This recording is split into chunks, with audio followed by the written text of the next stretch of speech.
The Earth was forged from a sea of rock and dust, and since its inception will spend its entire existence orbiting the powerful and all-consuming sun. A sun that will inevitably kill all living creatures on this planet. But even so, life keeps going, keeps struggling to survive. From the tiniest amoeba to the largest tree, all living things just keep going without a care in the world. The flowers on Earth are one of the most important things to bequeath this world. Beautiful, don't you agree? I simply adore gypsophilia. Fragile, dainty little white flowers. They look so weak. But they're actually hyperaccumulators, able to clean soils polluted with certain elements. A pretty important task for a being that doesn't look like it'd survive a strong wind. However, I think their most important job is to bring beauty to the world. Love, beauty, play. They seem ornamental in the grand scheme of things, and yet all creatures love to play. I always did love playing with squirrels the most. Oh look, there are some squirrels right now. Hello, squirrels. Perhaps it's a little mean, but I always thought squirrels were one of the dumber creatures of the world. Beady little eyes betraying no emotions. Don't get me wrong, I really do love squirrels. I used to see them all the time when I used to live by the forest. Before they stopped coming. They're so much like humans. All of the cheekiness and playfulness, without the destruction and the corruption that humans like to ascribe themselves to. Oh, my apologies. I didn't mean to. I'm sorry. You know what would be nice? A story. Let me tell you a story. Since what felt like the beginning of time, I have lived on this beautiful, tiny little earth. I was guardian to all of the living creatures that called this place their home. On one of the many endless days, there was a commotion in the forest. Something new had come to our lands.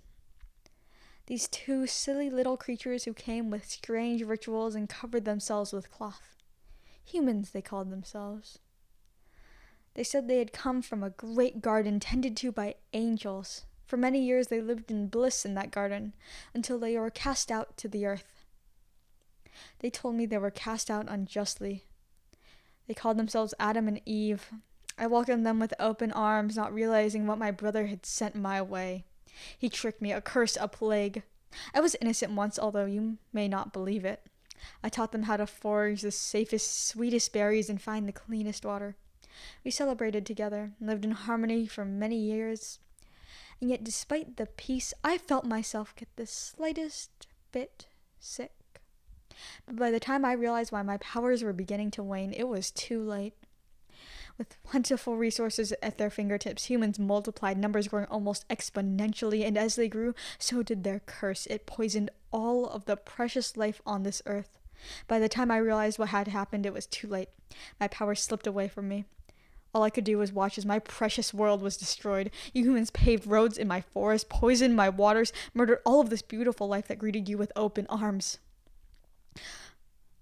I'm sorry. I got a little bit heated there. It hurts a little still.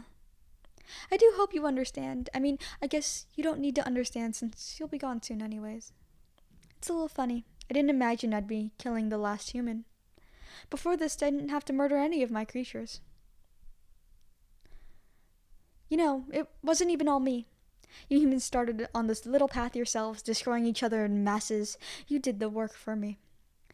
After that, picking you off as well, it wasn't exactly hard. It's so much more beautiful when it's quiet like this. You'll be the last one to ever get to see it. Think of it as a parting gift. I'm awfully sorry.